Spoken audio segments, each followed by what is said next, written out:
क्या फोर्स के बारे में आपने क्लास 9th में कुछ पढ़ा है? क्या यस सर। क्लास 9th में फोर्स के बारे में पढ़ा है? Yes sir. What is force? सबसे पहला क्वेश्चन है, व्हाट इज फोर्स? कोई मुझे बताएगा व्हाट इज फोर्स?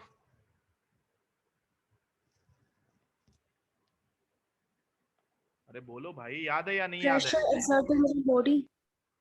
क्या बोला बेटा? Pressure exerted on a body. Pressure exerted on the body. देखिए, फोर्स का जब भी आप एक्सप्लेनेशन दोगे या फिर डेफिनेशन दोगे तो दो चीज आता है, एक आता है पुश और एक आता है पुल। हाँ, क्या पुश और पुल नाम सुना है कभी? Yes sir. जब आप Yes, sir. जब आप यस सर। जब आप एटीएम में या फिर किसी मॉल में जाते हो तो शीशे वाले दरवाजे पे लिखा रहता है पुल पुश। एक साइड लिखा रहेगा पुश और दूसरे साइड लिखा रहेगा pull. Yes. Yes sir. So Sir, a push or pull applied to an object is called force. Yes, तो आपने 9th क्लास में यही डेफिनेशन पढ़ा है, एनी पुल और push that is applied on a body is known as force. अब आप force को दो तरीके से लगा सकते हो। देखो, ये एक बॉडी है, अब चाहे फोर्स इसको धक्का दो, अगर आप इसको धक्का दे रहे हो that is known as push, और अगर क्या हुआ, इस बॉडी को आप खींच रहे हो इस डायरेक्शन में, ठीक है, that is known as pull. तो any pull and push, pull और push is known as force. कोई भी पुल या कोई भी पुश क्या कहलाता है? फोर्स कहलाता है। आगे बात समझ में? बहुत सिंपल है, ज्यादा कुछ नहीं है, इंट्रोडक्शन Yes, करेंगे। sir. नाउ जब आप फोर्स की बात करते हो बेटा, इस force is a scalar quantity और वेक्टर क्वांटिटी? स्केलर और वेक्टर? इस फोर्स इस स्केलर और vector? Vector. Vector quantity. Vector quantity. Gurmeet, force vector होता है या नहीं होता है? Yes, sir.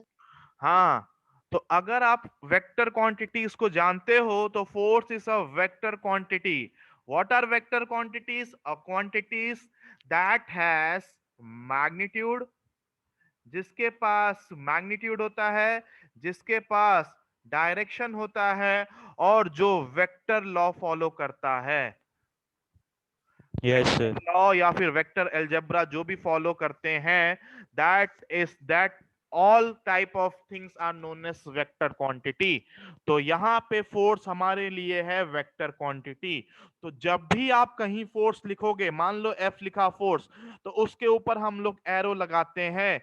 ये एरो सिर्फ और सिर्फ ये बताता है कि we are talking about force and force is a vector quantity. ठीक है, क्योंकि अगर कोई भी क्वांटिटी वेक्टर क्वांटिटी हो बेटा, then we represent vector by a arrow. Arrow, ये जो एरो होता है इसी से हम लोग पता लगाते हैं कि the quantity given is force. Am I right? Yes sir. Yes, sir. यहां देखो, बहुत सिंपल है, बहुत सिंपल। ठीक है, बहुत सिंपल तरीके से हम पढ़ रहे हैं, बहुत इजी है, एकदम फ्रेश चैप्टर स्टार्ट कर रहे हैं। तो जब आप बेटा फोर्स की बात करते हो तो क्लास 9th में याद रखो, सबसे पहला चीज आपको सिखाया गया होगा, व्हाट आर बैलेंस फोर्सेस। याद है? मुझे तो याद है, balance forces and unbalance forces. Yes, sir. Balance forces and unbalance forces. देखो, बैलेंस फोर्सेस और अनबैलेंस फोर्सेस क्या होते हैं? देखो, suppose if you have a body, if you have body, ठीक है, अब बैलेंस फोर्स का मतलब क्या हुआ? What is the meaning of this balance force? कि इधर से आपने फोर्स लगाया इस डायरेक्शन में, और इस डायरेक्शन में इधर से फोर्स लगाया। अब इस बॉडी पे मैंने दो फोर्स लगाया, एक इधर से और एक इधर से। इधर से मैंने नाम दिया, suppose this force is F1 and this force is F2। Force है, मतलब ये वेक्टर क्वांटिटी है। तो अगर इन दोनों का मैग्नीट्यूड, मतलब पहले फोर्स का मैग्नीट्यूड और दूसरे फोर्स का जो मैग्नीट्यूड है, अगर दोनों बराबर है तो आप बोलोगे ये दोनों कैसे फोर्स हैं, ये दोनों बैलेंस फोर्स हैं। कैसे? अब ये मैग्नीट्यूड का मतलब क्या हुआ, देखो मान लो एक एग्जांपल लेता हूं, मैंने इधर से फोर्स लगाया 3 न्यूटन का और इधर से भी फोर्स लगाया मैंने 3 न्यूटन का। तो देखिए आप दोनों का मैग्नीट्यूड कितना है, 3 है, इधर भी 3 है, लेकिन दोनों का डायरेक्शन अपोजिट है या नहीं है अपोजिट? एक राइट साइड में लग रहा है Yes, और sir. एक लेफ्ट साइड में लग रहा है। Yes, sir. तो अगर अगर एक बॉडी पे फोर्स लग रहे हैं और उन सारे फोर्सेस का अगर आप सम निकालोगे ना, तो जब सम निकालोगे तो कैसे लिखोगे, F1 vector plus F2 vector, it will give you 0 और नॉट? क्या 0 देगा या नहीं देगा? Yes, sir. कैसे देगा? देखो कैसे देगा 0, ये 3 राइट साइड में लग रहा है और ये 3 लेफ्ट साइड में लग रहा है। तो अगर राइट साइड में लग रहा है इसको पॉजिटिव ले लो, और अगर लेफ्ट में लग रहा है नेगेटिव ले लो, तो अगर दोनों को ऐड करोगे तो 0 हो जाएगा बेटा या नहीं हो जाएगा? Yes, sir. This will Yes, give you the definition. This will give you the definition of balance forces. The definition of balance forces. मतलब बैलेंस फोर्सेस क्या होते हैं? एक बॉडी पे लगने वाले वो सारे फोर्सेस, अगर उनका समेशन क्या हो जाए, अगर उनका समेशन 0 हो जाए, then total forces are known as balance forces. Balance मतलब क्या है कि ये बॉडी बैलेंस में है, मतलब अगर ये बॉडी रेस्ट पे है तो ये रेस्ट पे ही रहेगी, और अगर ये बॉडी कांस्टेंट वेलोसिटी से मूव कर रही है तो कांस्टेंट वेलोसिटी से मूव करती रहेगी। फोर्स का काम क्या होता है? बॉडी को एक्सीलरेशन प्रोवाइड करना। आएगा Newton second law, first law, class 9th में पढ़ चुके हो, धीरे धीरे वो सब कुछ आएगा। ठीक है, तो दिस इज बैलेंस फोर्सेस। तो बैलेंस फोर्सेस आपका हो गया। Now it is unbalance force.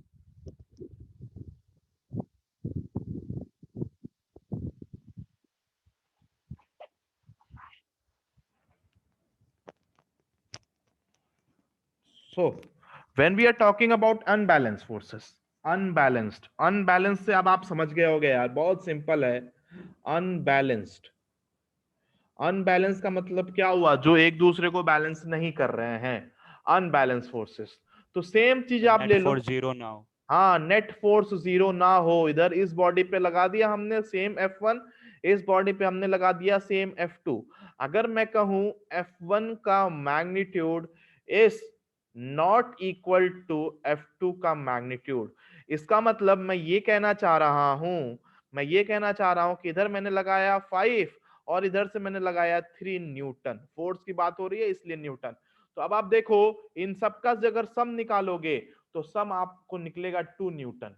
तो अब ये 0 नहीं है, तो नेट फोर्स अगर किसी बॉडी पे निकालेंगे, summation of all the forces, and if the forces are not 0, अगर आपने एक बॉडी पे जितने भी फोर्स लग रहे हैं उनका समेशन निकाला and their summation is not equal to 0, then you will say these forces are unbalanced forces. These forces are unbalanced forces, right? yes, sir. Any problem in that? Yes, sir. No, sir. तो ये simple सा definition है, ठीक है, कि सबसे पहले हमें पढ़ाया जाता है कि बैलेंस फोर्स क्या होता है, अनबैलेंस फोर्स क्या होता है। चलिए आगे बढ़ते हैं, आगे बढ़ते हैं। Now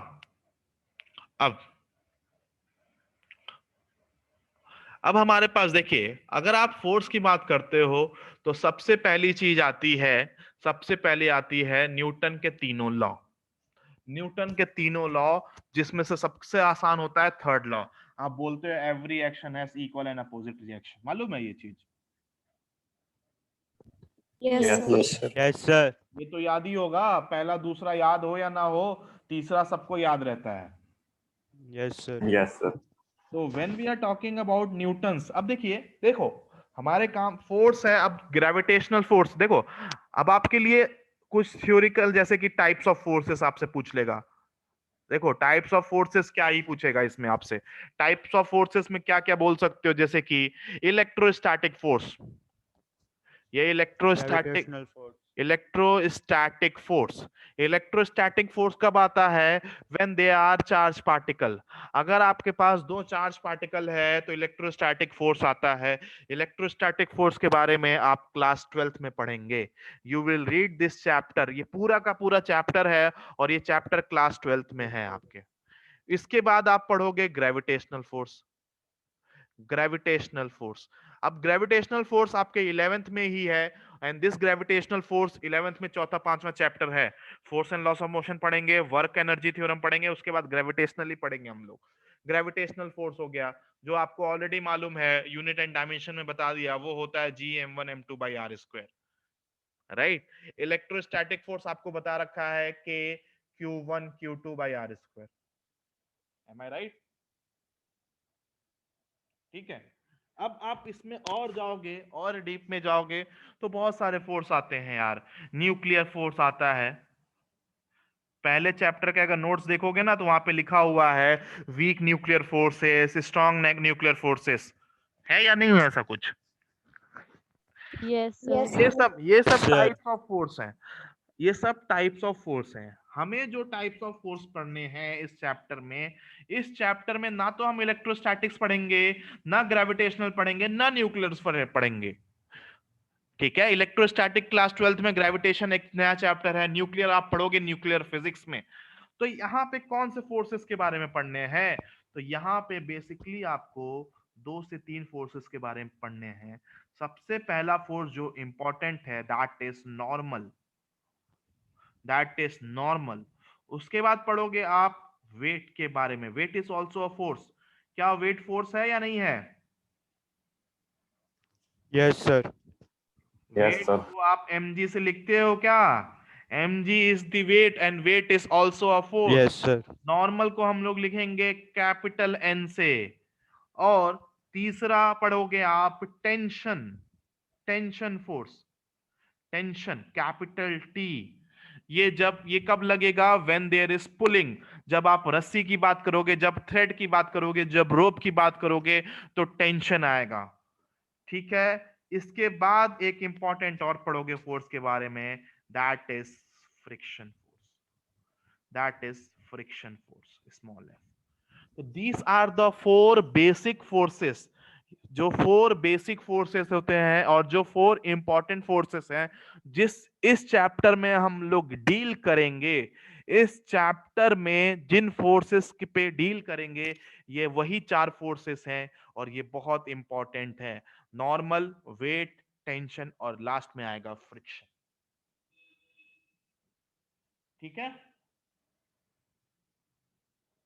Yes, sir. कोई प्रॉब्लम इसमें? No, sir. No, sir. आज आज एक बच्चा नहीं, अभिमन्यु नहीं आया आज क्या? अभिमन्यु, पुष्कर उसकी तबीयत खराब है क्या अभिमन्यु की? पता नहीं सर, उस केमिस्ट्री की क्लास में भी नहीं आया था। चलो ठीक है। नाउ नाउ तो टाइप्स ऑफ फोर्सेस में हमने बोला नॉर्मल फोर्स, वेट, टेंशन और फ्रिक्शन। नाउ अब देखिए, अब ये फोर्स इनके बारे में भी डिटेल में पढ़ेंगे। सबसे पहले हम लॉस पढ़ लें, थोड़ा सा थ्योरेटिकल है, लॉस पढ़ लें। उसके बाद इनके बारे में तो सारे न्यूमेरिकल, जितने भी न्यूमेरिकल मिलेंगे इस चैप्टर में, इसमें यही 4 होंगे। इस चैप्टर में जितने भी न्यूमेरिकल होंगे बेटा, यही 4 फोर्स देखने को मिलेंगे। पांचवा कोई भी फोर्स नहीं आएगा, मैं आपको आज ही बता दे रहा हूं। Now now let's move towards Newton first law.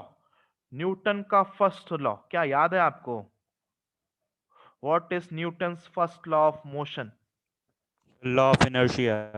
Yes, law of inertia. इसको हम लोग कहते हैं law of inertia also, law of inertia. अब देखो ये क्या होता है, आप सब ने पढ़ रखा है लेकिन याद नहीं होगा, आप अपनी हनुमान जी की शक्तियों को भूल चुके हो। न्यूटन फर्स्ट लॉ क्या कहता है? सिंपल से एक लाइन में, क्या एक लाइन में कहता है? If a body is at rest, okay, it will remain at rest until and unless an external force is applied on it. Or if a body is in uniform motion, it will be in uniform motion until and unless an external force is applied on it. तो मतलब आपसे ये कहना चाह रहा है कि first law क्या कहता है बॉडी के स्टेट के बारे में। स्टेट मतलब क्या होता है? स्टेट मतलब ये नहीं हमारे 27 29 स्टेट्स हैं इंडिया में, नहीं। स्टेट मतलब होता है बॉडी की पोजीशन के बारे में बात कर रहा है ये चीज। ठीक है, स्टेट आपके लिए दो चीज है कि एक या तो बॉडी रेस्ट पे भी हो सकता है या मोशन पे हो सकता है। रेस्ट मतलब कि रुका हुआ है, मोशन मतलब मूव कर रहा है। तो बेसिकली जो फर्स्ट लॉ है वो स्टेट को लेके डिफाइन है। स्टेट को लेके डिफाइन क्या कहता है कि अगर एक बॉडी है, मान लीजिए ये बॉडी है और ये बॉडी रेस्ट पे है। मान लो एक बॉडी है ये रेस्ट पे है, तो न्यूटन साहब ये कहते हैं, यार कॉमन सेंस वाली बात है, हमें कॉमन सेंस लगेगा आप, लेकिन न्यूटन ने उस टाइम में ये बात कह दी थी कि ये बॉडी अगर रेस्ट पे है तो ये तब तक रेस्ट पे रहेगा जब तक इस पे आप बाहर से कोई फोर्स नहीं लगाओगे, और इसी बाहर को हम लोग कहते हैं एक्सटर्नल फोर्स। तो if a body is at rest और in uniform motion, then it will not change in its state। अपना स्टेट वो तब तक नहीं बदलेगा जब तक उस पे कोई भी एक्सटर्नल फोर्स नहीं लगेगा। आ गई बात समझ में? Yes sir. तो Yes, यहां sir. से हमारा एक समरी निकलता है कि अगर एक बॉडी को आपको मोशन में लाना है, अगर वो रेस्ट पे है तो भी फोर्स लगाना है, और अगर एक बॉडी मोशन में है उसको रेस्ट पे लाना है तो भी फोर्स लगाना है। जैसा कि हम लोग कार्स में कहते हैं या फिर व्हीकल्स में करते हैं, बॉडी मूव करती है तो ब्रेक लगा के हम लोग फोर्स लगाते हैं जिससे कि वो बॉडी रुकती है।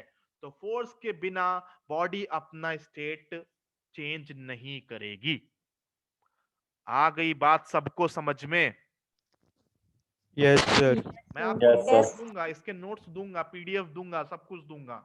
ठीक है, उसमें क्या लिखा है वो आपको मालूम चल जाएगा आज ही। अब आप देखो, जब आप इनर्शिया की बात करते हो, देखो बहुत इंपॉर्टेंट चीज है इनर्शिया। इनर्शिया को अगर मैं डिफाइन करूं तो सबसे पहले मैं एक वर्ड बोलूंगा हिंदी का, आलसी। आलसी का मतलब क्या होता है? What is the meaning of this word आलसी? थोड़ा बहुत तो हिंदी पढ़ा होगा 10th में। हाँ,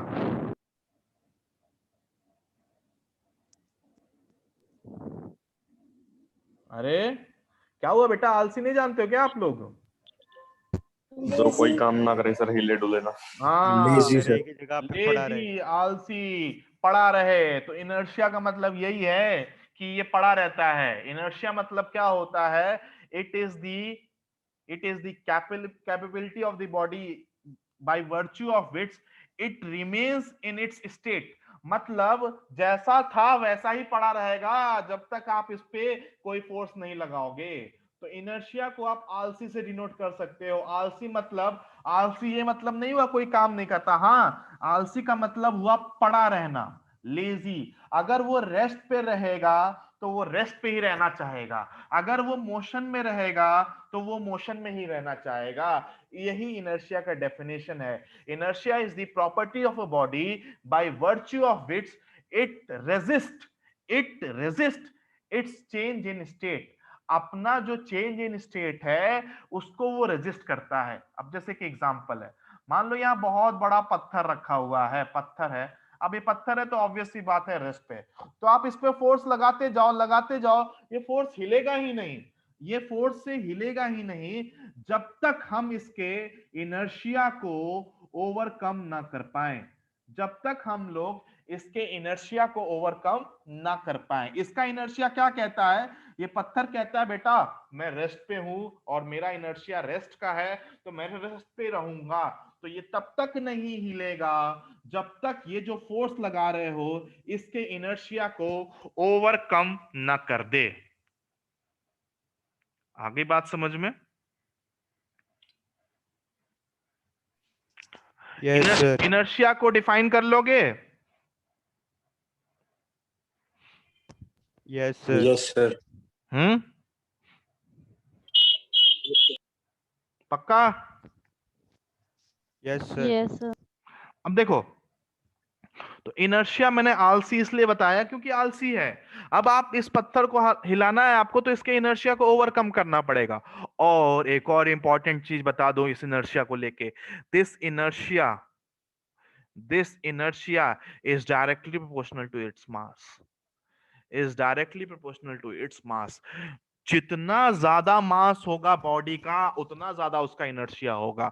मतलब जितना ज्यादा मास रहेगा उतना ज्यादा वो अपने मोशन को क्या करेगा, या फिर अपने चेंज ऑफ स्टेट को रेजिस्ट करता है। क्या रेजिस्ट करता है? Change of state. Change of state का मतलब हुआ चेंज ऑफ स्टेट, रेस्ट भी हो सकता है, मोशन होता है। चेंज ऑफ स्टेट को क्या करता है? रेजिस्ट करता है। रेजिस्ट मतलब होता है रोकना, या फिर अपोज करता है। Oppose, right. तो इसी न्यूटन फर्स्ट लॉ को हम लोग लॉ ऑफ इनर्शिया भी कहते हैं, क्योंकि न्यूटन का फर्स्ट लॉ भी यही कहता है कि if a body is in rest or of uniform motion, it will remain in rest or uniform motion until and unless an external force is applied on it। ये पूरा definition आपको मिलेगा books में, ठीक है। अब आप देखिए, तो इनर्शिया समझ में आ गया, इनर्शिया क्या होता है? Yes sir. कुछ पूछना है इस इनर्शिया के बारे में? और मैंने नो बता सर। दिया। अब मैंने, देखो बेटा, मैंने ये क्या बताया, ये inertia is directly proportional to mass. इससे मैं क्या कहना चाह रहा हूं? इससे मैं क्या कहना चाह रहा हूं? देखो, इससे मैं ये कहना चाह रहा हूं कि मान लीजिए एक जैसे कि ये टेबल है, ठीक है। एक टेबल बना दिया और इस टेबल पे एक चौक रखा है। क्लास होती है ऑफलाइन तो मैं करके दिखाता है, ये चौक रखा है, ठीक है। अब आपको इसको अगर मूव कराना हो और इसको मूव कराना हो, तो चौक को मूव कराने में ज्यादा फोर्स लगेगा या फिर टेबल को मूव कराने में? सर टेबल को। टेबल को। क्यों? क्यों? सर क्यों? क्योंकि उसका उसका मास मास ज्यादा है। ज्यादा मास इससे ज्यादा इनर्शिया है। भी ज्यादा यस, इस टेबल का जो है वो मास ज्यादा है, तो इसका मास ज्यादा है, तो इसका इनर्शिया ज्यादा है, तो इसका स्टेट चेंज करने में हमें ज्यादा फोर्स लगाना पड़ेगा। ये चौक है, इस चौक का मास कम है, तो इसका स्टेट चेंज करने में कम फोर्स लगाना पड़ेगा। आ गई बात समझ में? Yes sir. Yes sir. आप समझ में आ गया इनर्शिया? तो यही है, यस सर। यही मैं आपको बताना चाह रहा था कि inertia is directly proportional to its mass. Inertia is directly proportional to its mass. Okay, now now अगर आप बात करते हो तो थोड़ा और डिटेल में चलते हैं इनर्शिया में। तो स्टैंडर्ड बुक्स पढ़ोगे तो आपको मिलेगा what are the types of inertia. What is the types of inertia? तो तीन तरह होता है टाइप्स ऑफ इनर्शिया में। 3 टाइप्स होते हैं इसके। क्या क्या होते हैं देखना। एक होता है inertia, inertia of rest, inertia of inertia of direction, rest, inertia of motion. inertia of rest, inertia of motion, and the last one is inertia of direction। ये 3 तरह के इनर्शिया होते हैं। अब ये इनर्शिया क्या कहते हैं देखो। अब क्या है, इनर्शिया ऑफ रेस्ट क्या कहेगा, ये अपने रेस्ट की पोजीशन को क्या करेगा, इनर्शिया ऑफ रेस्ट क्या करेगा, अपनी रेस्ट की पोजीशन को क्या करेगा, ये अपोज करेगा। इनर्शिया ऑफ मोशन क्या करेगा, ये अपनी मोशन वाली पोजीशन को क्या करेगा, रेजिस्ट करेगा। अब जैसे कि एग्जांपल देता हूं मैं इनर्शिया ऑफ रेस्ट का। जैसे कि आम का सीजन चल रहा है, मान लीजिए एक पेड़ है, ये mango tree, right, this is your mango tree. अगर ये मैंगो ट्री है तो यहाँ पे बहुत सारे आम होंगे, होंगे या नहीं होंगे? आम कैसे बनाते थे हम लोग बचपन में? Yes sir. क्या बचपन में ऐसे आम बनाते थे? यार अब तो बन ही नहीं रहा है। ठीक है, अब मान लो क्या हुआ, अब जैसे आप इस देखो, अब ये पेड़ क्या है, रेस्ट पे है, ये ट्री क्या है, रेस्ट पे है, तो इसके जो मैंगोस है वो भी रेस्ट पे हैं। तो जैसे ही आप इस ट्री को हिलाओगे बेटा, इसको हिलाओगे तो मैंगो नीचे गिर जाते हैं या नहीं गिर जाते? अगर पका रहेगा तो, कच्चा रहेगा तो नहीं गिरता, लेकिन पका हुआ तुरंत गिर जाता है। Yes yes sir. गिर जाता है। अब ऐसा होता क्यों है? क्योंकि देखो ध्यान से सुनो, ये मैंगोस क्या है, रेस्ट पे, और आप इसको हिला के क्या करना चाह रहे हो, मोशन में लाना चाह यस रहे हो। सर। तो इसका ये मैंगो का जो इनर्शिया बोलेगा कि मैं रेस्ट पे हूं, तो मेरे पास है इनर्शिया ऑफ रेस्ट, तो मैं रेस्ट पे ही रहना चाहूंगा। तो ये रेस्ट पे रहना चाह रहा है, लेकिन आप इसको मोशन में लाना चाह रहे हो, तो ये आप इसको हिलाना चाह रहे हो, लेकिन ये यहीं पे रहना चाह रहा है। इसी कश्मकश में क्या हो जाता है, ये नीचे गिर जाता है। आगे बात समझ में? Yes Yes, sir. sir. यही सेम आप अगर आप बस का एग्जांपल देखोगे, ये क्लास 9th में सारे एग्जांपल है यार। बस रुकी हुई है, ठीक है, बस रुकी हुई है, बस के अंदर आप बैठे हो, आप भी रेस्ट पे हो, बस भी रेस्ट पे हो। तो जैसे ही ड्राइव, सब कुछ रेस्ट पे है, जैसे ही ड्राइवर स्टार्ट करता है तो क्या होता है, जैसे ही आगे की तरफ स्टार्ट होता है तो आपको पीछे की तरफ झटका लगता है या नहीं लगता है? Yes sir. जब आप स्टार्ट करता है ना बस को, जब बस को स्टार्ट करेगा तो देखो क्या होता है, ध्यान से सुनना, बहुत एग्जांपल हैं। ये आप रेस्ट पे हो, अब ये बोल रहा है, अब आप सब कुछ रेस्ट पे, और ये ड्राइवर बोल रहा नहीं अब आगे चलना है, आगे चलना है, आगे चलना है। तो आपकी बॉडी क्या बोलेगी, नहीं मुझे तो रेस्ट पे रहना है। तो ये रेस्ट पे, तो फिर ये पीछे की तरफ थोड़ा लगाती है। तो इसीलिए आपको जर्क क्या होता है, जैसे स्टार्ट होता है थोड़ा सा जर्क पीछे की तरफ लगता है, because you was in rest, your inertia was at rest, तो your inertia want to be at rest, इसीलिए थोड़ा सा झटका लगता है। और अगर एक बार मोशन में आ जाता है तो फिर वो मोशन में रह जाता है। आगे बात समझ में आ गई? Yes sir. यस क्या यस सर। क्या ये 9th क्लास में था या नहीं था एग्जाम्पल? था सर। Yes. एनसीईआरटी Yes, अगर पढ़ोगे ना तो ये सब कुछ है इनर्शिया ऑफ मोशन में। अब इसी बस का ना उल्टा एग्जाम्पल ले लो, इसी बस का उल्टा एग्जाम्पल ले लो। अब वहां पे 9th में आपको नहीं बताया गया होगा कि टाइप्स ऑफ इनर्शिया क्या होते हैं, एग्जाम्पल बता दिए होंगे इनर्शिया के। अब इसी का टाइप है यहाँ पे। अगर ये बस क्या है, पहले से मोशन में है, ध्यान से देखना। अब ये बस पहले से मोशन में है, मतलब अब आप मोशन में आ चुके हो। अब मोशन में, अब जैसे ही ये ब्रेक लगाएगा, तो अब ब्रेक लगाएगा तो बोलेगा रुको रुको रुको, तो लेकिन आपकी बॉडी बोल रही है मैं मोशन में हूं, मोशन में हूं। तो जैसे ही ब्रेक लगाओगे तो ये मोशन में रहना चाहेगा, तो जैसे ही ब्रेक लगता है तो आपको आगे की तरफ झटका फील होगा, क्योंकि आपकी बॉडी तो यस आगे की सर। तरफ मोशन में थी और वो ब्रेक लगा के रोकना चाह रहा है, तो आपको आगे की तरफ झटका या फिर जर्क फील होगा। That is inertia of motion. आ गई बात समझ में?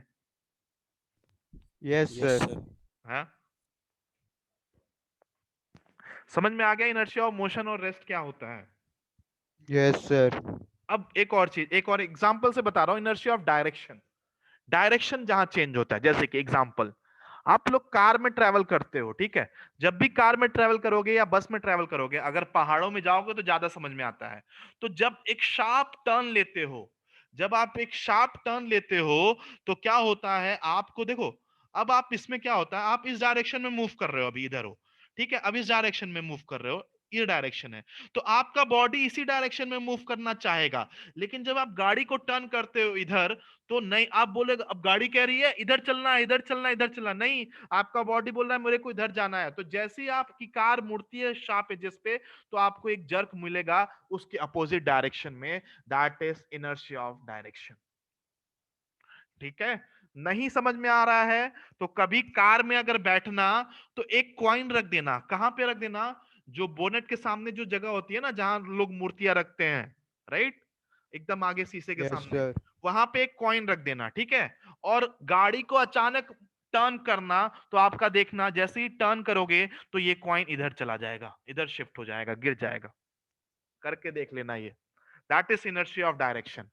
क्योंकि कॉइन क्या है, इस डायरेक्शन में मूव करना चाह रहा है कार के साथ, कार अब बोल रहा है इधर चलना है, तो कॉइन बोलेगा नहीं मैं इधर जाऊंगा, तो वो थोड़ा सा इधर मूव कर जाएगा पूरा। और बहुत आप इसको पहाड़ों पे ज्यादा जैसे ही शार्प टर्न लोगे ना, तो डायरेक्शन चेंज होता है, तो अपोजिट डायरेक्शन में आपको जर्क फील होगा।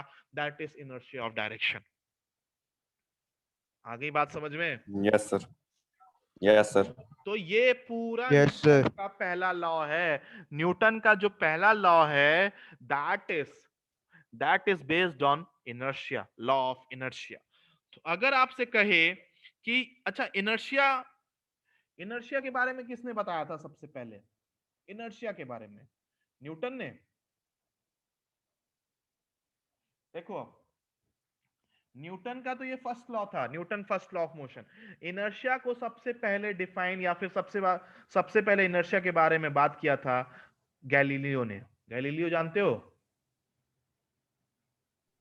Yes sir, Galileo Galileo yes sir, Galileo Galileo scientist हैं, उन्होंने सबसे पहले इनर्शिया के बारे में बात किया था। इनर्शिया का जो कॉन्सेप्ट था वो इंट्रोड्यूस किसने किया था? गैलीलियो ने किया था। और न्यूटन का जो लॉस थे वो न्यूटन सामने किया था, सर आइजैक न्यूटन। और बाद में इन्होंने रिलेट कर दिया जो फर्स्ट लॉ था वो लॉ ऑफ इनर्शिया से, जो गैलीलियो साहब ने कर रखा था। आगे बात समझ में? Yes sir. किसी को कोई Yes, problem? Sir. No sir. No sir. चलिए अब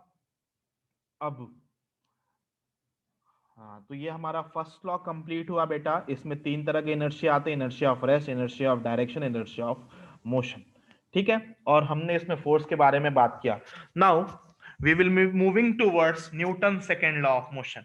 और Newton second law of motion पढ़ने से पहले हमें एक क्वांटिटी का पता होना चाहिए, दैट इज मोमेंटम।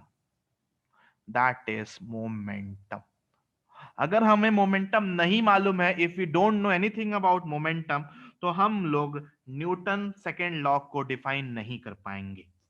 ठीक है, तो क्लास एंड होगी तो दोबारा ज्वाइन कर लेना बेटा, ठीक है? Yes sir. दोबारा ज्वाइन कर लो सब लोग।